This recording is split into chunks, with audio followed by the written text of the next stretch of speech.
시작하겠습니다. 반갑습니다. 한 주간 안녕하셨습니까? 한 주 한 주 버티는 게 너무 힘드네. 저 같은 사람 좀 위험한 사람이라서 제가 앞줄은 좀 비워달라고 했습니다. 워낙에 교수님들이 다 여러 군데 돌아다니시는 분들이니까 웬만하면 피하는 게 낫습니다. 이렇게 도시계열법 보자.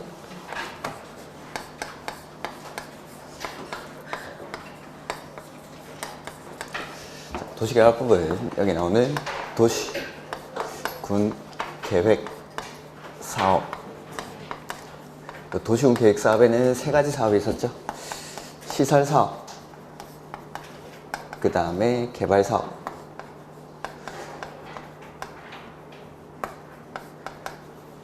그 다음에 정비 사업.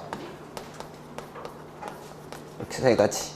그 중에서 이 개발 사업을 하는 절차에 관해서 다룬 법률이 도시계열법. 그래서 계획 사업이니까 맨 처음에는 계획 만들고 합니다. 그게 개발 계획이죠. 개발 계획을 작성하고 나서 그 다음에 구역을 지정합니다.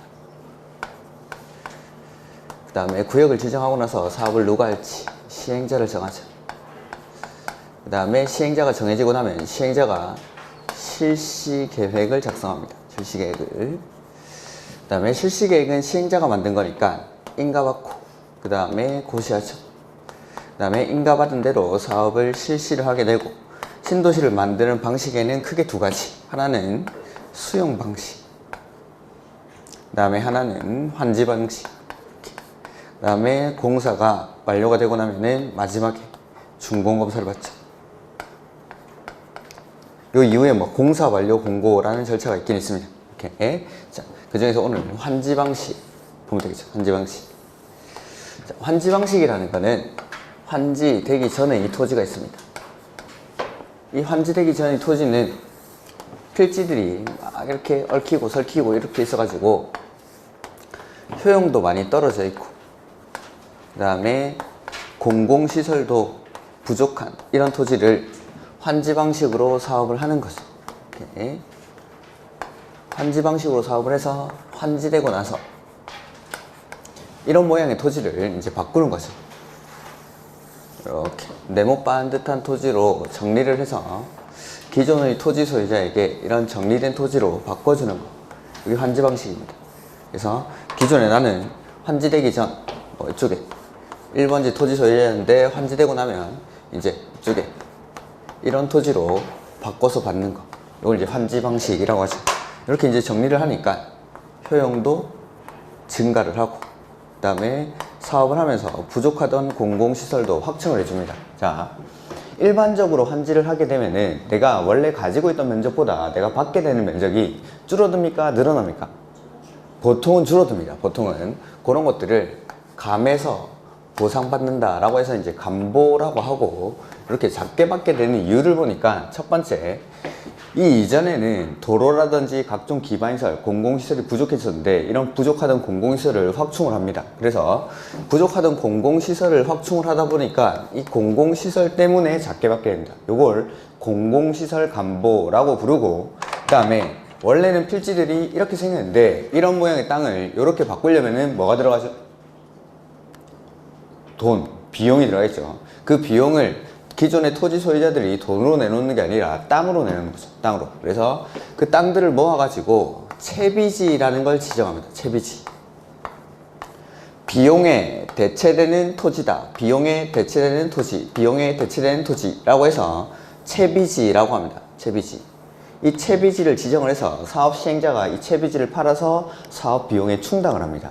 이걸 채비지라고 하죠. 채비지. 그래서 공공시설 때문에 작게 받게 되고 채비지 때문에 작게 받게 됩니다. 이걸 공공시설 감보, 채비지 감보라고 부릅니다. 그 다음에 내가 작게 받게 되는 비율을 감보율이라고 합니다. 내가 얼마나 감에서 보상받는지, 요거를 면적식으로 환지 방식을 할 때는 토지 부담률이라고 부릅니다. 우리는 이제 토지 부담률이라는 단어만 아시면 됩니다. 토지 부담률. 토지 부담률. 그러니까 내가 부담해야 되는 토지의 비율을 토지 부담률이라고 합니다. 부담해야 되는 토지의 비율. 즉, 원래 내가 이쪽에 이런 조그마한 토지를 하나 가지고 있었다고 그러죠. 이런 거. 이 토지의 면적이 50제곱미터라고 하면은 여기에다가 토지 부담률을 50%를 한번 적용해 보죠.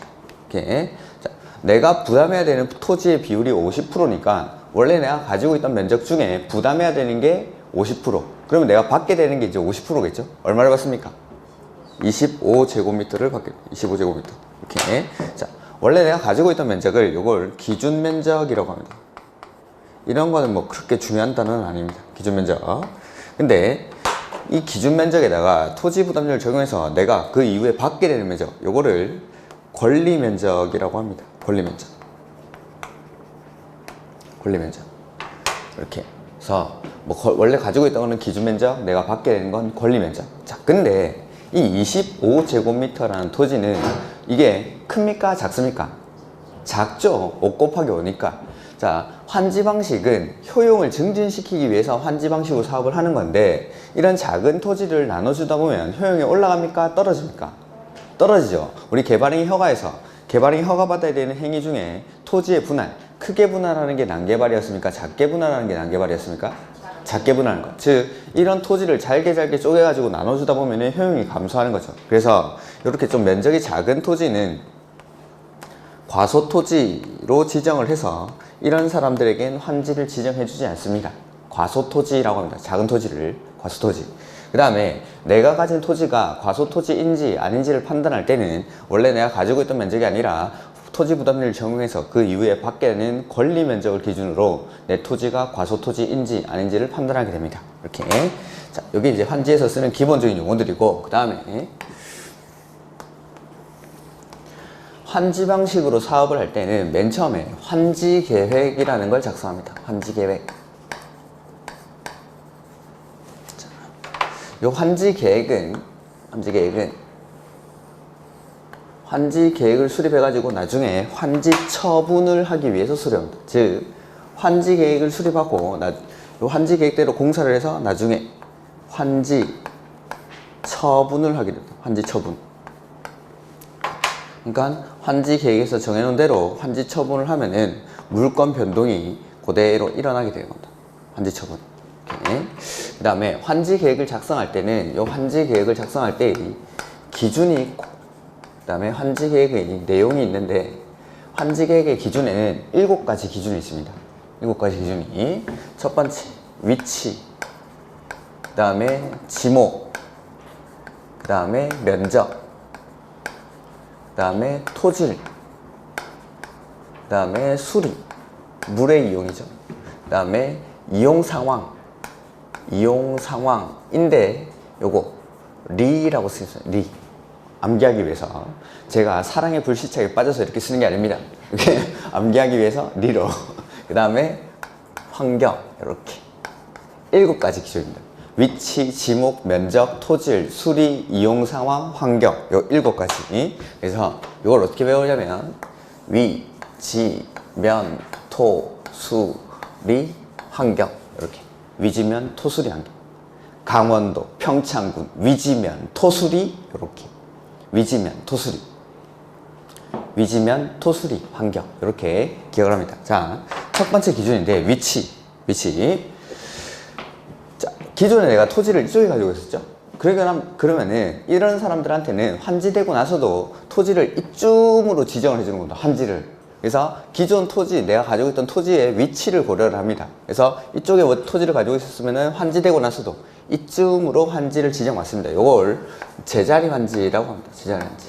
이런 단어들은 뭐 시험에 나오는 단어는 아닙니다. 근데 환지 방식으로 사업을 하다 보니까 부득이하게 내가 원래 가지고 있던 위치 근처로는 환지를 지정해 줄 수 없는 경우가 있습니다. 그럴 때는 다른 곳으로 이렇게 환지를 다른 곳으로 지정해 주기도 합니다. 이런 것들을 비환지라고 부릅니다. 비환지.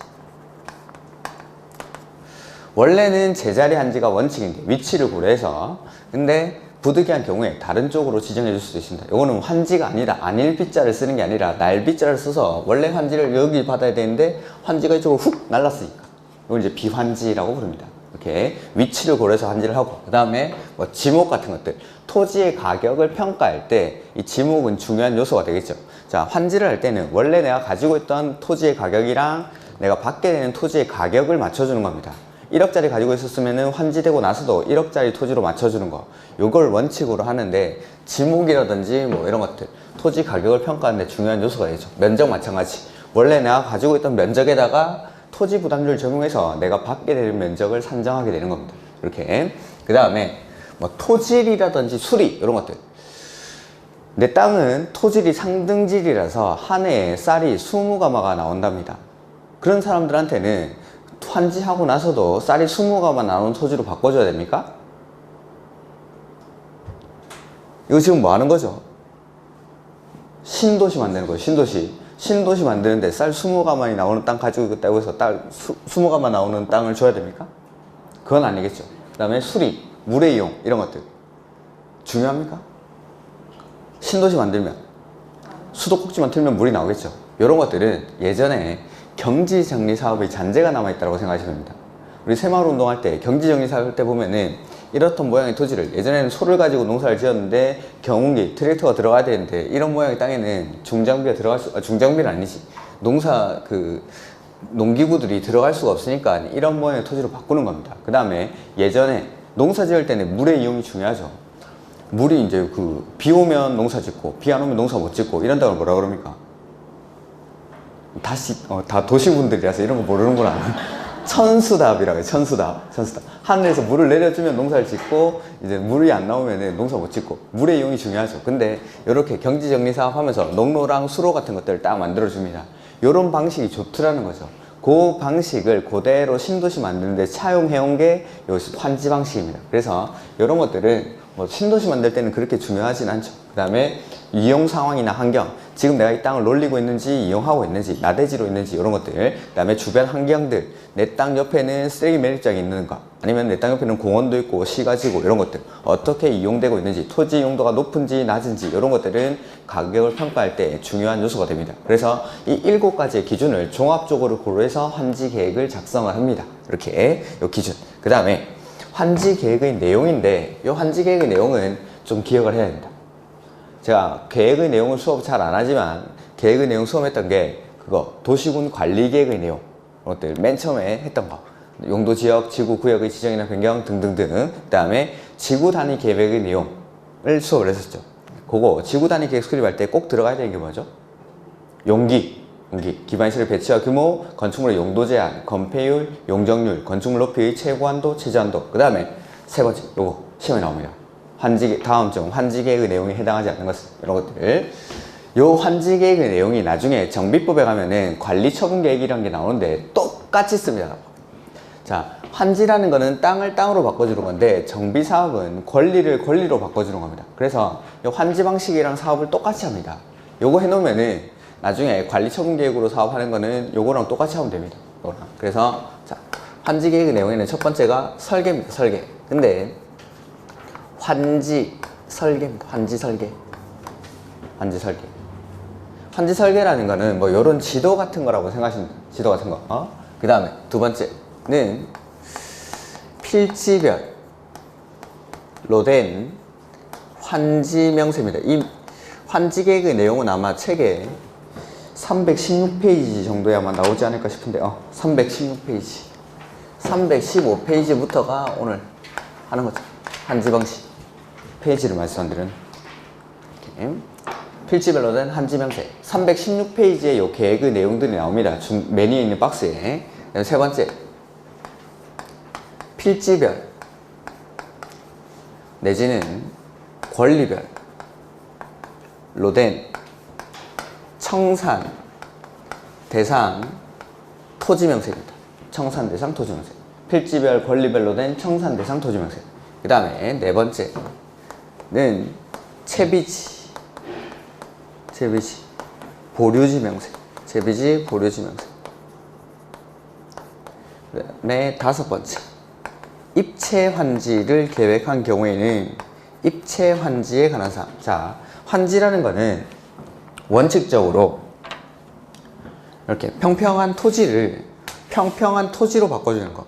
요게 원칙입니다. 이런 것들을 평면환지라고 합니다. 평면환지. 근데 환지전 토지에 있던 토지나 뭐 건물에 대해서 구분 소유의 대상이 되는 입체적인 건물을 지어가지고 이 건물에 대한 구분 소유권과 대지 지분으로 바꿔주는 거, 요걸 입체한지라고 합니다.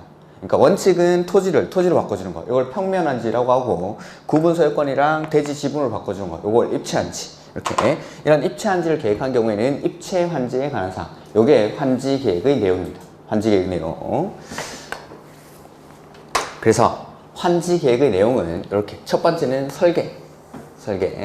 그 다음에 여기 필지별로 된 환지 명세, 필지별 권리별로 된 청산 대상 토지 명세, 이런 게 나오는데, 자, 필지별로 된 환지 명세는 내가 환지되기 전에 가지고 있던 토지일까요? 환지되고 나서 받게 되는 토지일까요? 환지 명세는 받게 되는 토지. 환지 명세니까, 필지별로 된 환지 명세니까 이거는 내가 받게 되는 거, 새 거라고 하죠. 새 거. 그러면은 필지별, 권리별로 된 청산 대상 토지 명세는 내가 받게 되는 겁니까? 가지고 있던 겁니까? 가지고 있던 거. 이걸 헌거라고 하죠. 헌거. 외우기 쉽게 그냥. 그 다음에 채비지, 비용의 대체는 토지였죠? 요거 그냥 비용이라고 하겠습니다. 비용. 그래서 그 다음에 입체한지. 그래서 환지 계획의 내용은 설계, 새거, 헌거, 비용, 입체한지. 설계, 새거, 헌거, 비용, 입체한지. 설계, 새거, 헌거, 비용, 입체한지. 요거 나중에 정비법의 관리처분 계획의 내용에도 설계, 새거, 헌거, 비용 요거 입체한지 빼고 나머지는 그대로 들어갑니다. 그대로. 그러니까 국계법 하면 개발법 씌워지고, 개발법 하면은 정비법 씌워지고 하는 겁니다. 이렇게 설계, 새거, 헌거, 비용, 입체한지. 자, 근데 특이한 게 내가 받게 되는 거, 새 거에는 필지별, 즉 1번지는 누구한테, 2번지는 누구한테, 3번지는 누구한테 소유권을 표시를 하는데, 이거 헌거, 필지별, 권리별로 된 청산 대상 토지 명세. 예전 거에 내가 가지고 있던 거에는 요거 권리를 표시해요. 권리를. 자, 요걸 한번 보죠. 기존 요 토지에는 A라는 소유자가 있고, 그 다음에 갑이 저당권자로 있다라고 해보죠. 이렇게. 자, A의 소유권이 원래는 여기 있는데, A가 가지고 있는 소유권이 이쪽 환지되고 난 토지로 이전을 합니다. 본물권이 이전하죠. 그러면 담보물권은 같이 가야 되죠. 요걸 물권법에서 아마 담보물권의 특성 중에 이걸 뭐라 그럽니까? 수반성이라고. 수반성. 이런 단어들. 수반성, 물상대기성, 불가분성, 부정성 이런 거 배우지 않았습니까? 배웠을 겁니다, 아마. 이렇게. 그 다음에 그러니까 A가 가지고 있는 소유권이 이전하면, 본물권이 이전하면 담보물권은 따라가야 됩니다. 요걸 수반성이라고 하고, 그 다음에 만약에 A가 자신의 채무를 변제를 한 거죠. 채무를 변제를 하면은 이 갑이 가지고 있는 저당권은 내가 말소 등기를 해야 없어집니까? 자동으로 소멸합니까? 자동으로. 그걸 부종성이라고 하죠. 그래서 근저당권을 부종성의 완화라고 표현을 하는 겁니다. 채권이 일시적으로 소멸하더라도 없어지는 게 아니라 계속 유지가 되죠. 기간까지는. 그래서 부종성의 완화라고 하죠. 근저당권을. 그러니까 자, 본물권 말고, 소유권 말고 담보물권, 소유권의 권리들은 A라는 사람이 가지고 있는 소유권, 본물권이 이전하면은 담보물권은 따라갑니다. 근데 만약에 소멸에 따르면은 내가 표시할 필요도 없이 자동으로 소멸을 해야 되죠. 그러니까 소유권만 표시를 해주면은 소유권 A 권리는 예전 거에만 표시를 해주면 새로 받게 되는 거. 여기는 존재하고 있다라면 따라오고, 없어졌다라면은 표시할 필요가 없고, 이렇게 되는 겁니다. 그래서 종전 거에만 권리를 표시를 해줍니다. 종전 거에만 내가 가지고 있던 거. 자, 요걸 기준으로 해가지고 제가 여기에다가 환지 계획을 한번 실제로 작성을 해보겠습니다. 자, 환지되기 전 토지가 있겠죠. 요게 필지별, 권리별로 된 청산 대상 토지 명세. 자, 그래서 환지되기 전 1번지 토지는 갑이 500제곱미터를 소유하고 있습니다. 그 다음에 환지되기 전 2번지 토지는 을이 300제곱미터를 소유하고 있고, 3번지 토지는 병이 100제곱미터를 소유하고 있고, 4번지 토지는 정이 5000제곱미터를 소유하고 있고, 그 다음에 5번지 토지는 이거 다 쓰는 거 아니죠? 다음에 이런 거 다 나눠 드리겠습니다. 이런 건 5번지 토지는 무가 500제곱미터, 를 소유하고 있고, 그 다음에 6번지 토지는 광명시가 공공시설 부지로 300제곱미터를 소유하고 있습니다. 공공시설 부지로. 그 다음에 7번지부터 50번지까지는 뭐 단독주택이나 뭐 다가구주택 이런 것들이 밀집되어 있는 이런 지역들입니다. 이렇게. 그 다음에 요거 환지전 토지, 필지별로 된 청산 대상 토지 명세가 나왔는데, 이 환지전 토지에는 소유권뿐만 아니라 권리도 표시를 해줘야 된다. 그래서 여기 1번지 토지에는 A라는 저당권자가 있다고 보죠. 그 다음에 여기 5번지 토지에는 B라는 임차권자가 있습니다. 이렇게 하면 이제 필지별, 권리별로 된 청산 대상 토지 명세가 나왔죠. 요걸 가지고 환지를 합니다. 환지를 할 때 토지 부담률은 50%를 적용을 해보고, 과소 토지의 기준은 200제곱미터로 잡겠습니다. 200제곱미터로. 자, 그러면 이제 환지 후 토지가 나오죠. 환지 후. 요거는 이제 필지별로 된 환지 명세. 그래서 1번지 토지 소유자 갑은 500제곱미터를 소유하고 있는데, 토지 부담률 50%를 적용하고 나면은 환지되고 나서 얼마를 받죠? 250. 그래서 갑에게 환지되고 나서 1번지 토지를 250제곱미터를 주겠다라고 계획을 수립하는 겁니다. 이렇게. 그러니까 원래 이 사람은 환지되기 전에 있는 토지의 1번지를 500제곱미터 소유하고 있었는데, 이 사람한테는 환지하고 나서 요 1번지랑 요 1번지는 다른 거 아시겠죠? 지번을 새로 부여할 테니까 예를 드는 겁니다. 예를 그냥 환지하고 나서 1번지 토지를 250제곱미터 주겠다라고 계획을 수립합니다. 이게 이제 환지 계획입니다. 환지 계획. 이 갑한테는 환지 계획 작성 기준인 위지면 토수리 환경, 저 7가지의 기준을 100% 그대로 적용한 겁니다. 그래서 이러한 토지들을 적응환지라고 합니다. 적응환지. 환지를 할 때는 이 적응환지가 원칙입니다. 7가지의 기준을 그대로 적용하는 거. 그 다음에 2번지 을은 300제곱미터를 소유하고 있는데, 이 사람은 환지되고 나면 얼마를 받죠? 150제곱미터를 받죠. 그래서 2번지 150제곱미터를 주겠다라고 계획 수립하는데, 문제가 발생했죠? 과소 토지의 기준이 200제곱미터인데 을은 환지되고 나면은 150제곱미터밖에 못 받습니다. 이런 사람들한테는 환지를 지정해 줍니까? 안 해줍니까? 안 해주죠. 과소 토지에 걸리면은 환지를 지정해 주지 않는다라고 했죠. 그래서 요거 첫 번째, 환지를 지정해 주지 않는 거를 환지 부지정이라고 합니다. 환지 부지정.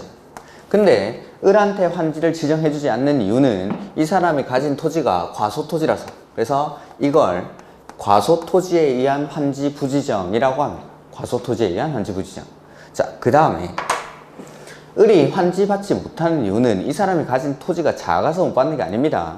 이런 토지들을 나눠주다 보면은 효용을 떨어뜨리니까. 즉, 을이 효용만 떨어뜨리지 않는다라면은 이 사람한테는 토지를 안 줄 이유가 없습니다. 그래서 을이 이제 시행자를 찾아가는 거죠.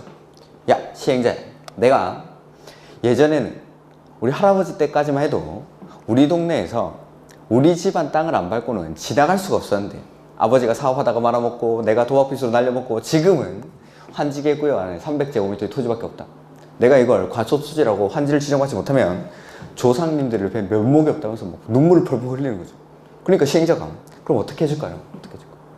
채비지 어떡할 거냐고. 팔 거 아니냐고. 채비지는 팔아가지고 비용에 충당하는 토지죠. 누구한테 팔든 뭐 을한테 팔아도 관계가 없겠죠. 그래서 을은 채비지를 사오든 다른 사람의 토지를 사오든 어쨌든 간에 다른 내 권리 면적보다도 다른 데서 50제곱미터를 더 사오는 겁니다. 그렇게 하면은 이제 과소토지의 기준에 맞죠. 이렇게 하면 이제 을에게는 안 줄 이유가 없어졌습니다. 이 사람은 효용을 떨어뜨리는 사람이 아니니까. 그래서 원래 내 권리 면적보다 50제곱미터를 더 받았으니까 더 받았다라고 해서 이걸 증환지라고 합니다. 증환지. 그 다음 병은 100제곱미터를 가지고 있는데, 이 사람 역시 환지되고 나면 3번지 50제곱미터를 받게 되겠죠. 역시나 과소토지의 기준에 걸렸습니다. 근데 가만 보니까 을이랑 병을 같이 합해버리면은 이게 환지, 이거 과소토지의 기준을 넘죠. 그래서 이거 2번지, 3번지 토지 소유자들의 신청을 받아서 이 토지를 각각으로 나눠서 주는 게 아니라 이렇게 묶어서 공동 소유로 지정을 해줘. 공유로. 을이랑 병을 공유로. 그러니까 안에서 뭐 지분을 서로 사고 팔든 아니면은 공유를 상태를 유지하든 그런 건 신경 안 쓰는데 공유로 지정해 주는 거죠. 요런 것들을 공동환지라고 합니다. 공동환지. 이렇게. 그 다음 4번지는 정이 5,000제곱미터를 소유하고 있는데 이 사람은 환지를 하고 나면 얼마를 받죠?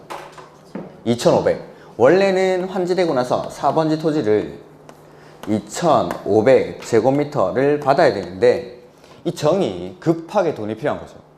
이게 500제곱미터만큼은 빨리 돈으로 받고 싶습니다. 그래도 됩니까? 안 됩니까?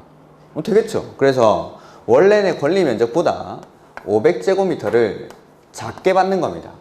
더 받았을 때 증환지죠. 덜 받으면 가만지. 더 받으면 증환지, 덜 받으면 가만지.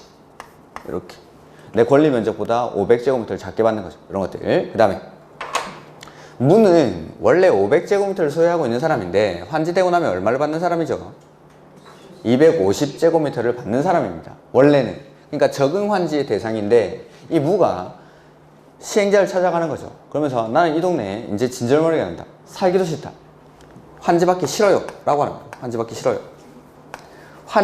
싫어요. 라고 하면은 억지로 환지를 줘야 됩니까? 싫으면 말하라 합니까? 말하라 하는 겁니다. 그래서 이런 사람들은 내가 환지받기 싫다고 한 사람한테도 환지를 지정해주지 않습니다. 이런 사람들을 역시 환지 부지정이라고 하겠죠. 환지 부지정. 자, 근데 을이 환지를 지정받지 못한 이유는 과소토지라서 환지를 못 받았는데 무는 과소토지는 아니지만은 자기가 신청했죠. 신청하나 동의했죠. 그래서 요거를 신청 동의에 의한 환지 부지정이라고 부릅니다. 신청 동의에 의한 환지 부지정.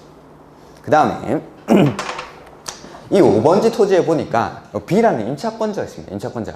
자, 무는 B와 임대차 계약을 맺어서 B의 사용 수익 권능을 보장해줄 의무가 있는 사람인데 지 마음대로 싫어요 해가지고 환지를 안 받아버리면은 B의 임차권을 침해하게 되죠. 그래서 이 신청 동의에 의한 환지 부지정 때 그 토지에 임차권자 등이 있을 때는 그 임차권자의 동의도 같이 받아야 됩니다.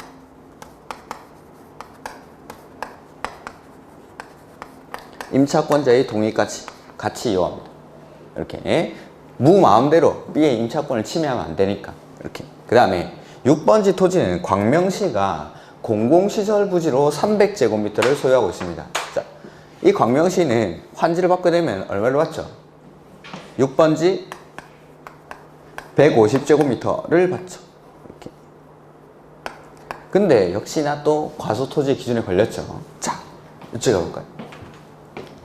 지도에 광명시가 공공시설 부지로 꼭 필요한 공공시설 부지를 이쪽에 300제곱미터를 소유하고 있었던 겁니다. 근데 환지를 하고 나서 보니까 이 사람의 토지가 과소토지의 기준에 걸리는 거죠.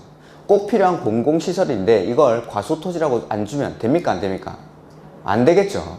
꼭 필요한 건데. 그래서 이런 것들은 면적이 작다라고 안 주면 안 됩니다. 그 다음에 두 번째, 환지를 하고 나서 원래는 위치를 고려해서 이쯤으로 환지를 지정해 주는 게 원칙인데 환지를 하다 보니까 이쪽에는 공원 같은 거를 이제 조성하면서 사람이 아무도 안 삽니다. 그러면서 이 채비지나 요 인근 지역에 아파트 단지를 조성해 가지고 사람들이 다 이쪽으로 이주를 한 거죠. 그러면은 이렇게 사람이 아무도 안 사는 공원 한가운데다가 공공시설을 만들어 놔야되니까 사람들이 이주한 쪽 이쪽으로 옮겨줘야 됩니까? 그렇죠. 그래서 요거 공공시설 부지, 요거에 대해서는, 공공시설 부지에 대해서는 저 7가지, 위지면, 토수리 환경 7가지 기준 중에서 위치 내지는 면적, 요거 위치랑 면적에 관한 기준을 적용 안 하는 건 아니고 할 수 있답니다. 할 수 있다. 오케이. 그 다음에 7번지부터 50번지까지는 이 토지 소유자들의 신청을 받아가지고 이걸 토지로 바꿔주는 게 아니라 구분 소유의 대상이 되는 구분 건축물을 짓습니다. 그 다음에 이런 구분 건축물로 바꿔줍니다. 요걸 아까 뭐라 불렀습니까? 입체한지. 이렇게. 그 다음에 여기 100번지부터 환지되고 나서 100번지부터 150번지까지 이런 토지들은 채비지로 지정을 합니다. 채비지로. 그 다음에 뭐 161번지, 162번지, 그 다음에 165번지, 171번지, 178번지 이런 토지들은 보류지로 이렇게 지정을 해 놓는 거죠. 이렇게 환지 계획을 작성합니다. 그러니까 환지 계획, 환지 설계는 지도 같은 거고 필지별로 된 환지 명세, 환지되고 나서 1번지, 2번지, 3번지, 4번지, 5번지, 6번지 이런 거 누구한테 줄지. 그 다음에 필지별, 권리별로 된 청산 대상 토지 명세, 헌거. 필지별, 환지되기 전에 1번지, 2번지, 3번지, 4번지, 5번지, 6번지, 그 다음에 권리별, 저당권, 임차권 이런 거. 그 다음에 채비지, 보류지 명세, 여기 채비지랑 보류지 명세. 그 다음에 입체 환지를 계획한 경우에는 입체 환지에 관한 사항. 요렇게 환지 계획을 작성을 하는 겁니다. 요렇게 환지 계획을 이렇게 작성하고 나면 나중에 공사가 끝나고 나면 요 계획에서 만들어 놓은 대로 갑한테는 환지되고 나서 1번지 250제곱미터를 주겠다라고 계획을 수립해 놨으니까 나중에 요대로 환지 처분을 하는 겁니다. 계획을 만들어 놓은 대로. 자, 그래서 환지 계획을 이렇게 작성하고 나면 요 환지 계획을 인가 받습니다. 인가. 환지 계획 인가 누가 할까요? 지정권자. 그렇죠. 개발법에서는 싹 다 지정권자라고 했는데 요거 딱 하나만, 이거 하나만 시장, 군수, 구청장이 합니다. 환지계획의 인가는 시장, 군수, 구청장입니다. 환지계획의 인가는 요거 하나만, 환지계획의 인가만. 나머지는 싹 다 지정권자 하시면 되는데 환지계획의 인가만큼은 시장, 군수, 구청장이 합니다. 이렇게. 그 다음에 환지계획을 인가받고 나서 이제 공사에 착수를 하죠. 착수를 하고 공사가 완료되고 나면은 이제 공사 완료 공고라는 겁니다. 공사 완료 공고. 공사 완료 공고를 하고 공사 관계 서류를 일반에게 열람을 시켜줍니다. 14일 이상. 그러면 이제 그 열람 기간 안에, 공람 기간 안에 의견 있는 사람들은 의견서를 제출하고 그 의견을 받아가지고 필요한 조치를 다 하고 나면은 그 다음에 준공검사를 합니다. 준공검사. 준공검사 이거 누가 할까요? 지정권자. 지금 요거만 환지계획에 인가만 시장, 군수, 구청장이고 나머지는 싹 다 지정권자. 그래서 요거 지정권자에 의한 준공검사를 실시합니다. 지정권자.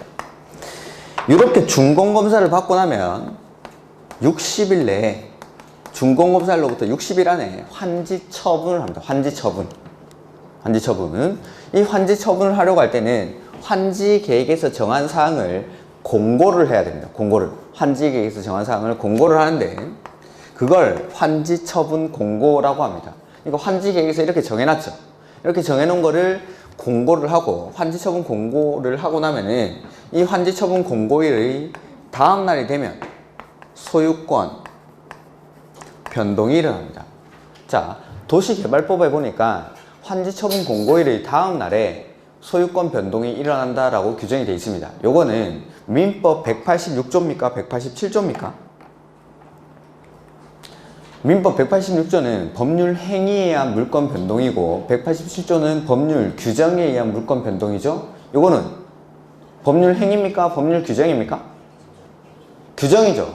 도시개발법에 보니까 도시개발법에 의해서 환지처분 공고일 다음 날에 이렇게 물권 변동이 일어나는 겁니다. 환지계획에서 정한 대로.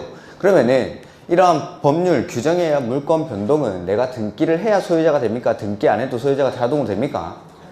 자동으로 됐죠. 나는 환지처분 공고일의 다음 날이 되면 이미 소유자가 됐습니다. 그래서 이제 친구들을 만난 거예요. 친구들을 만나가지고 야, 내가 저 강남에 대체되는 명품 신도시에 여기 제일 노른자리 땅에 한지를 지정받았다 라고 자랑을 합니다. 친구들 만나가지고 강남을 대체하는 명품 신도시 이제 내가 소유자라고. 그럼 친구들이 뭐라고 할까요? 친구들이 뭐라고 그럽니까? 보자 하는 거죠. 보자 하는데 보여줄 수 있습니까? 없습니까? 안 되죠. 등기가 안 돼 있으니까. 그리고 내가 환지를 지정받았죠. 이게 가지고 내가 돈이 급하게 필요해가지고 은행을 찾아갑니다. 은행에 가가지고 은행원한테 내가 여기 환지계획구역의 요 토지의 소유자인데 나는 소유자입니까? 아닙니까? 맞죠? 환지처분 공고일에 다음날이 되면 소유자 맞죠? 이걸 가지고 대출을 받으려고 하는 겁니다. 그럼 은행원이 뭐라 그럽니까? 보자 하는데 보여줄 수 있습니까? 없습니까?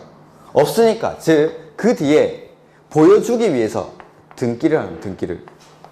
그러니까 이때 하는 등기는 내가 소유자가 되기 위한 등기, 효력 발생 요건으로서의 등기가 아니라 제3자에게 대항하기 위한 대항 요건으로서의 등기를 하는 겁니다. 소유자가 되는 시점은 환지 처분 공고일의 다음 날이 되면 소유자가 되지만 대항하기 위해서. 그 다음에 여기 환지 계획에 보니까 더 받는 사람 있죠. 덜 받는 사람 있죠. 그 다음에 안 받는 사람 있죠. 여기 더 받고 덜 받고 안 받았죠. 이런 사람들 환지하면서 내가 내 권리에 대한 과부족분을 금전으로 정산을 해줍니다. 더 받을 수 있고 덜 받을 수 있고 안 받을 수 있으니까 그러한 절차를 청산한다라고 합니다. 청산. 이렇게. 그래서 등기하고 청산하고 나면 이 절차가 마무리됩니다. 이게 이제 환지 방식입니다. 환지 방식. 이렇게. 환지 방식은 이렇게 하는데 나중에 정비법에 가면 이걸 또 역시 똑같이 씁니다. 관리처분계획에서. 토지를 토지로 바꿔주는 거, 권리를 권리로 바꿔줄 때도 역시 똑같이 이런 것들이 나옵니다. 이렇게. 자, 책을 한번 보죠. 315페이지 맨 밑에 나오죠?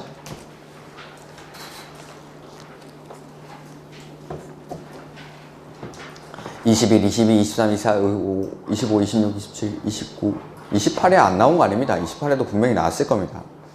30 맨날 나옵니다. 자, 시행자는 도시개발사업의 밑줄, 전부 또는 일부. 자, 전부를 환지 방식으로 시행할 때뿐만 아니라 일부를 환지 방식으로 시행할 때도 그 일부에 대해서 이 환지 계획을 작성을 해야 됩니다.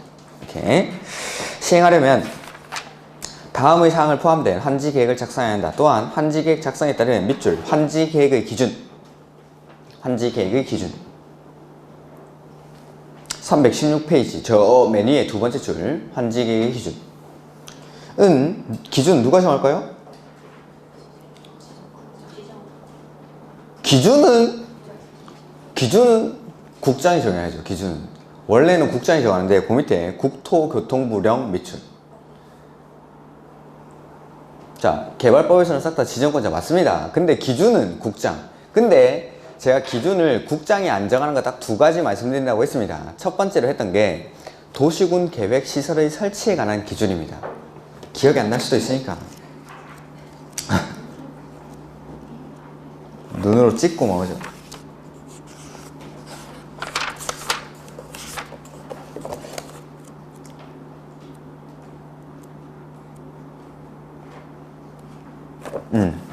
여기 186페이지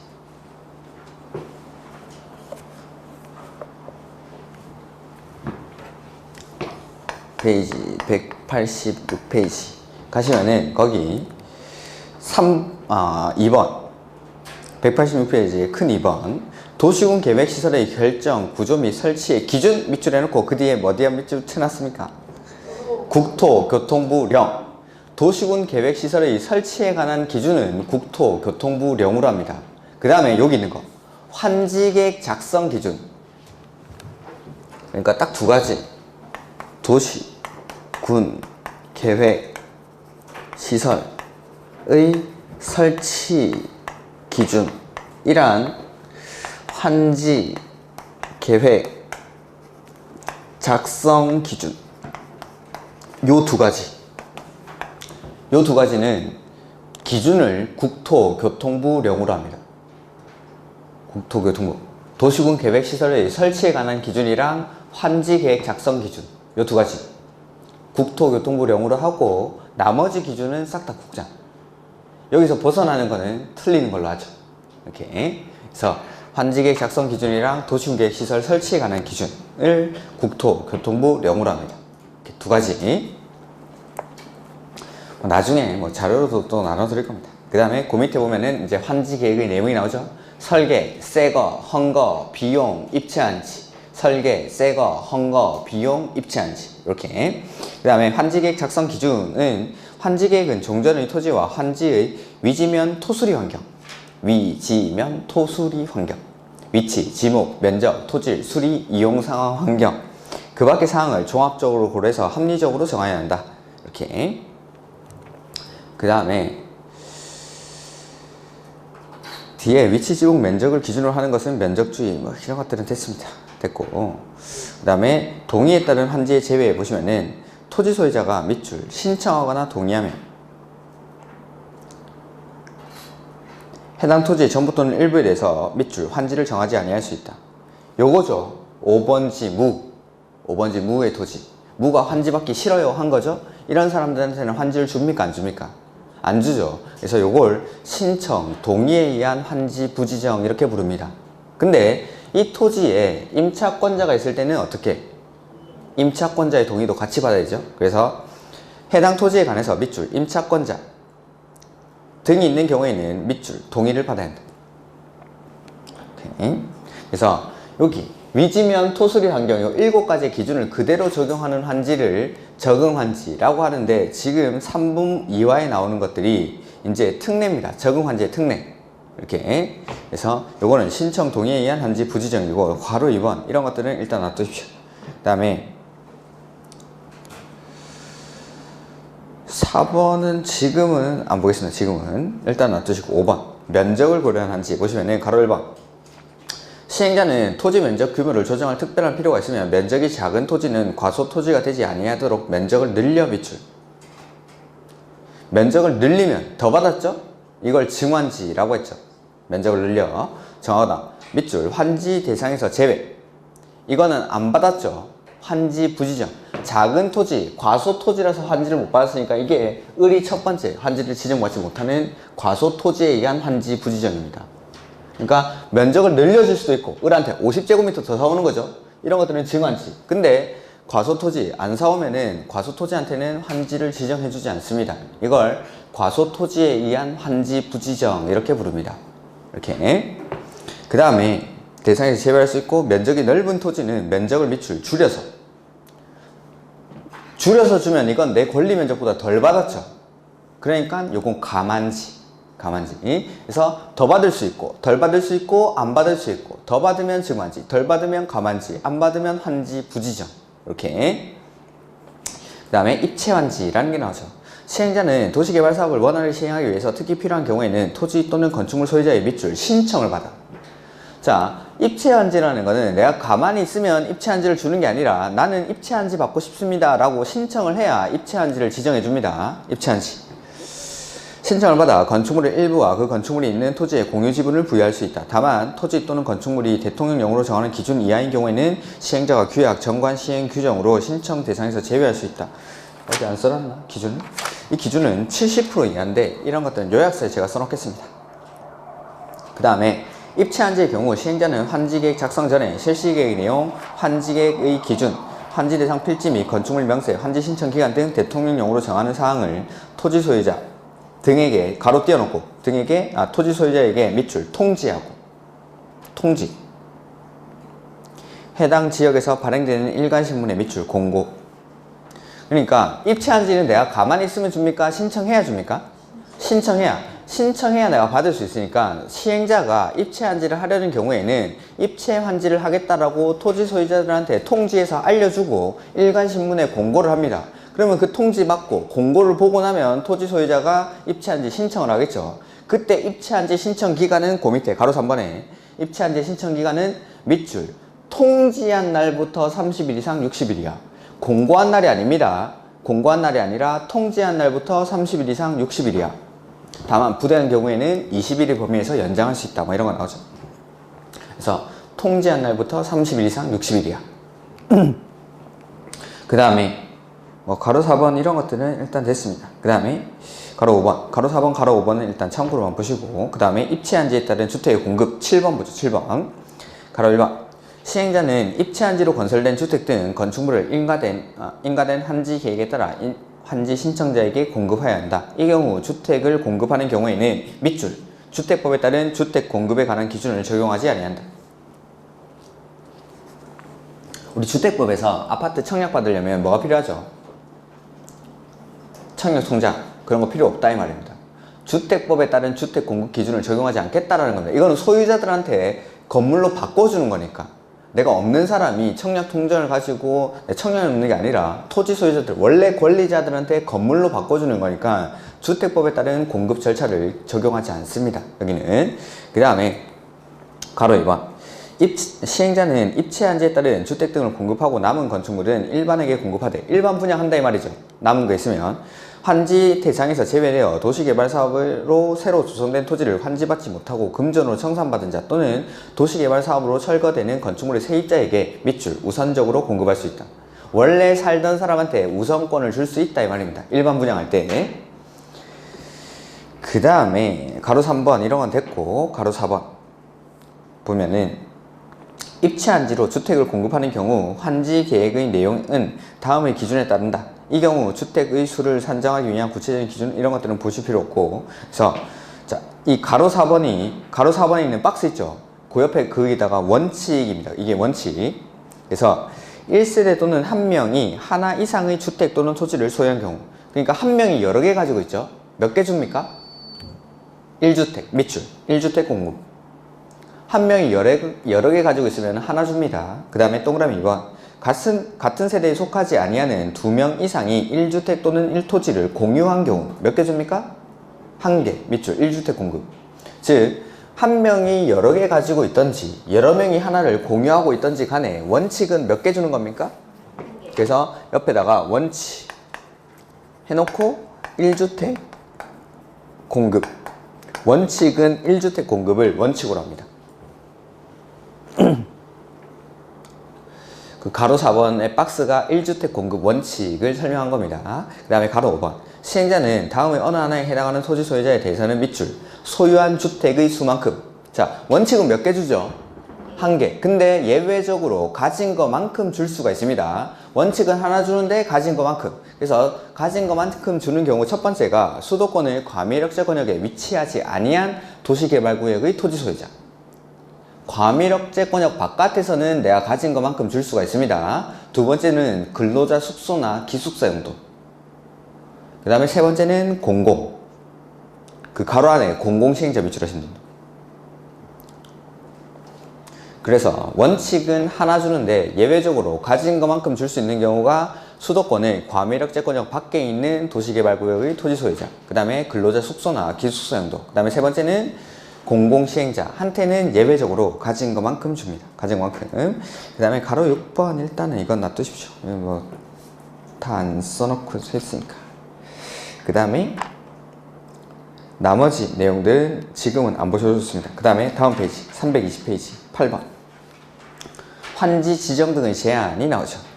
자, 시행자는 주민 등의 의견 청취를 위하여 공람 또는 공청회를 개최에 관한 사항을 공고한 날 또는 투기 억제를 위해서 시행 예정자의 요청에 따라 지정권자가 따로 정하는 날 가로 안에 기준일 밑줄 우리 도시개발구역 지정할 때 지정의 절차에 보면은 지정할 때는 밑으로 이렇게 한다고 했죠.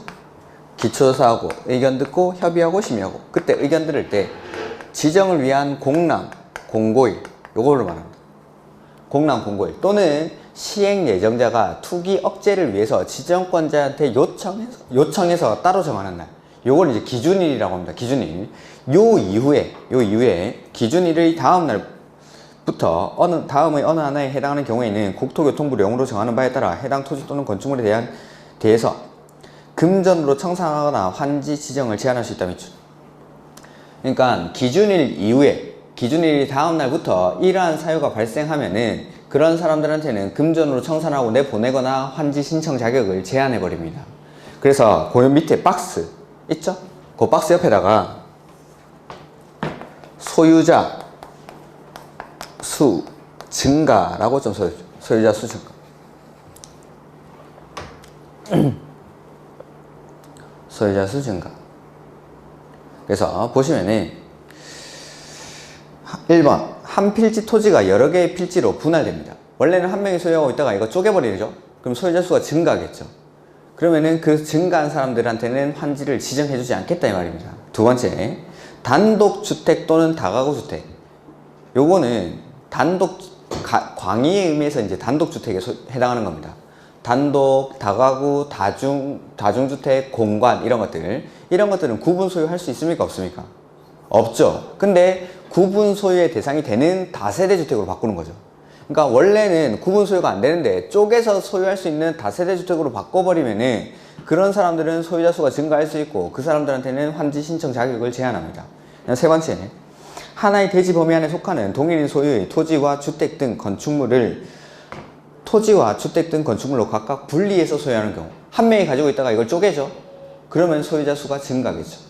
이렇게. 그 다음에 4번. 나대지에 건축물을 새로 건축하거나 기존 건축물을 철거하고 다세대주택이나 직권법에 따른 구분 소유의 대상이 되는 건물을 건축해서 토지 또는 건축물 소유자가 증가되는 경우, 즉 이 네 가지 싹 다가 소유자 수가 증가하는 겁니다. 이럴 때는 기준일 이후에 소유자 수가 증가해버리면은 이런 사람들한테는 환지를 지정해주지 않겠다 이 말이죠. 이렇게. 그 다음에 가로 2번은 뭐 됐고, 그 다음에 9번 공공시설 용지 등에 관한 조치입니다. 요거 6번지 광명시가 소유하고 있는 공공시설 용지, 요거 공치법 각 호의 어느 하나에 해당하는 밑줄 공공시설 용지. 공공시설 용지에 대해서는 환지 계획을 정할 때 밑줄 위치 면적, 위치랑 면적에 관한 기준을 맨 끝에 어떻게 합니까? 적용하지 아니할 수 있다. 적용하지 아니할 수 있다. 밑줄 적용하지 아니할 수 있다. 자, 그 다음에 가로 2번은 다음에 하도록 하고, 요거는 지우면 안 됩니다. 가로 2번은. 그 다음에 10번 채비지. 채비지 또는 보류지의 지정이 나오죠. 시행자는 도시개발 사업에 필요한 경비에 충당하거나 규약, 정관, 시행규정 또는 실시계획으로 정하는 목적을 위해서 일정한 토지를 환지로 정하지 아니하고 밑줄 보류지. 그러니까 보류지라는 거는 여기 환지는 요거죠. 1번지 누구한테 주고 2번지 누구한테 주고 3번지 누구한테 주고 이건데, 이렇게 환지로 정하지 않고 환지 계획에서 목적을 따로 정해서 빼놓은 땅을 보류지라고 합니다. 보류지. 그러니까 환지로 정하지 않고 따로 빼놓는 땅이 보류지인데, 그 뒤에 그중 일부 동그라미 하시고 그 뒤에 채비지 밑줄로 정하여 도시개발 사업에 필요한 밑줄 경비의 충당. 자, 보류지는 환지로 정하지 않고 따로 빼놓는 땅인데 그중 일부 경비에 충당하기 위한 땅을 채비지라고 하는 거죠. 그러면은 채비지는 보류지입니까 아닙니까? 맞죠? 채비지는 보류지의 일부입니다. 그래서 일반적으로 보류지라고 하면은 그 안에 채비지가 들어가 있는 겁니다. 채비지가. 그래서 보류지 중에 경비에 충당하기 위한 땅을 따로 채비지라고 부릅니다. 채비지. 이렇게. 그 다음에 공동주택 건설을 위한 채비지. 시장군수구청장은 주택법에 따른 공동주택 건설을 촉진하기 위해서 필요하다고 인정하면 채비지 중 일부를 같은 지역에 집단적으로 정할 수도 있다. 저는 집단적으로 정해놨죠. 그래서 주택법에 따른 주택 건설 사업을 촉진하기 위해서 요청을 하면은 채비지를 집단적으로 정해가지고 주택 건설 사업 하는 사람한테 우선적으로 공급할 수가 있다라는 겁니다. 이렇게. 그 다음에 그 밑에 심화 나오죠. 시행자는 면적식으로 환지 계획을 수립하는 경우 다음의 기준에 따라 환지 계획구역 안에 토지 소유자가 도시개발 사업을 위해서 부담하는 토지의 비율, 요걸 이제 토지 부담률이라고 합니다. 토지 부담률을 밑줄에 넣으시고 산정해야 한다라고 되어 있죠. 자, 그래서 환지는 크게는 평가식이랑 면적식이 있습니다. 평가식이랑 면적식. 평가식이라는 거는 원래 내가 가지고 있던 토지의 가격이랑 내가 받게 되는 토지의 가격을 비교해 주는 거, 요걸 평가식이라고 합니다. 그러니까 1억짜리 가지고 있었으면은 1억짜리로 맞춰주는 거, 요걸 평가식이라고 하는데, 요때는 비례율이라는 게 적용이 됩니다. 비례율 구하는 공식 같은 게 뭐 뒤에 있는지 모르겠는데, 그런 것들은 크게 중요하지 않고, 요거 면적식으로 할 때, 자, 원칙은 평가식으로 하는데 예외적으로 가격의 변동이 크지 않을 때, 뭐 단순한 정비라든지 공공시설 확충 정도로 사업을 할 때는 가격 변동이 크지 않으니까 면적을 맞춰줄 수도 있습니다. 그 면적을 맞춰줄 때 내가 부담해야 되는 토지의 비율을 토지 부담률이라고 합니다. 토지 부담률. 그래서 뭐 동그라미 1번은 됐고 2번 보죠. 기존의 시가지, 주택 밀집 지역 등 토지 용도가 높은 지역과 저지대, 임야 등 토지 용도가 낮은 지역에 대해서는 토지 부담률을 같이 적용할까요? 다르게 적용할까요? 밑줄, 차등을 두어 산정. 차등하여 산정. 당연한 말이겠죠. 그 다음에 사업 시행 전부터 도로, 상하수도 등 기반시설이 갖추어져 있는 주택지에 대해서는 토지 부담률을 최소화할 것. 이렇게. 그 다음에 동그라미 3번도 일단 됐고, 동그라미 말고 그냥 2번. 환지 계획구역의 밑줄. 평균 토지 부담률은 50%를 초과할 수 없다. 원칙은 토지 부담률은 평균 토지 부담률이 50%를 초과할 수 없는 게 원칙. 이게 원칙입니다. 다음 페이지. 지역의 특성을 고려해서 밑줄 지정권자가 인정. 지정권자가 인정하면 어떻게 할 수 있습니까? 60까지. 자, 원칙은 50%를 초과할 수가 없는데 지정권자가 인정하면 60까지 322페이지 맨 위입니다. 그 다음에 환지계획구역 안의 토지 밑줄 소유자 3분의 2 이상이 동의 하면은 그 밑에 줄에 60을 초과해서도 정할 수가 있습니다. 자, 다시 한번 해보죠. 원칙은 얼마를 초과할 수 없습니까? 원칙은 50%를 초과할 수 없죠. 근데 지정권자가 인정하면 60까지, 그 다음에 소유자 3분의 2 이상이 동의하면 60을 초과해서도 정할 수가 있습니다. 이렇게. 그 다음에 평균 토지 부담률을 구하는 공식이 밑에 나오는데 요거는 그나마 공법에서 자주 나오는 공식인데 지금은 하지 않겠습니다.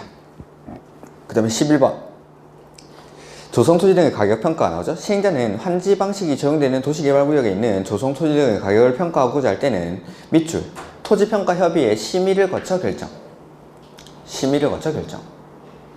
근데 그 뒤에 그에 앞서 동그라미 공인평가기관인 밑줄 감정평가업자로 하여금 평가. 그러면은 심의를 먼저 거치는 겁니까? 감정평가를 먼저 하는 겁니까? 그렇죠? 감정평가 먼저 하고 심의 거쳐서 가격 결정하는 거죠. 헷갈리시는 분들은 그냥 써놓으십시오. 옆에다가 감정평가하고 그 다음에 심의 거친다. 이렇게. 그래서 토지평가협의회 심의를 거쳐서 가격을 결정하는데 그에 앞서 공인평가기관인 감정평가업자로 하여금 평가하게 해야 됩니다. 요걸 그의 뒷서로 한번 낸 적이 있습니다. 그의 뒷서 아니고 앞서. 이렇게. 그 다음에 환지계획 인가. 환지계획 인가는 누가 하죠?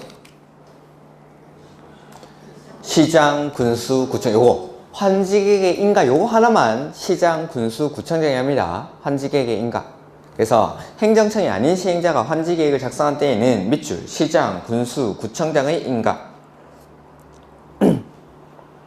그 다음에 인가받은 내용을 변경할 때도 마찬가지 인가받는데 경미한 사항은 그러하지 아니하다 뭐 이 말이고, 그 다음에 인가의 절차가 2번, 3번 이렇게 나오는데 이런 것들은 일단 놔두십시오. 그 다음에 324페이지에 환지 예정지의 지정이 나오죠. 요거는 3월달에 하겠습니다. 민법을 조금 올라가고 나면 민법을 조금 알면은 훨씬 더 수월하게 들을 수 있기 때문에. 그 다음에 어딜 볼 거냐면은 이제 330페이지 환지처분입니다. 환지처분 330페이지. 자, 환지처분이라는 거는 여기 공사 완료된 이후의 절차입니다. 공사 완료되고 나서 이제 환지 계획을 인가받고 나서 인가받으면은 공사에 착수를 하겠죠. 그러면 이제 공사가 착수하고 나서 공사가 완료되고 나면은 이 환지 처분이라는 걸 해줘야 된다. 환지 처분. 중간에 끊기 그러니까 조금만 길게 하겠습니다. 환지 처분의 의, 이건 뭐 그냥 한번 읽어보시면 됩니다. 환지 처분의 의. 그래서 환지 처분의 절차가 지금 공사 완료 이후의 절차가 쭉 나올 겁니다. 그래서 첫 번째, 공사 완료 공고를 하죠. 시행자는 환지 방식으로 도시개발사업에 관한 공사를 끝낸 경우에는 지체 없이 대통령령으로 정하는 바에 따라 이를 공고하고 공사 관계 서류를 일반에게 공람시켜야 한다. 공람시키는 기간은 14일입니다. 이것도 주민한테 의견 들을 때는 대부분이 14일이죠. 그 다음에 의견 제출. 도시개발구역의 토지 소유자나 이해관계인은 공람기간에 시행자에게 의견서를 제출할 수 있으며 의견서를 받은 시행자는 공사 결과와 실시계획의 내용이 맞는지를 확인해서 필요한 조치를 합니다. 이렇게. 그러니까 공사 완료 공고하고 공사관계 서류를 일반에게 공람시켜주고 그 공람기간 안에 의견서를 제출하면은 그 의견을 받아가지고 필요한 조치를 다 합니다. 조치가 끝났죠? 그러면 이제 준공검사라는 거죠. 가로 3번에. 시행자는 공람기간에 의견서의 제출이 없거나 제출된 의견서에 따라 필요한 조치를 한 경우에는 밑줄 지정권자에 의한 준공검사를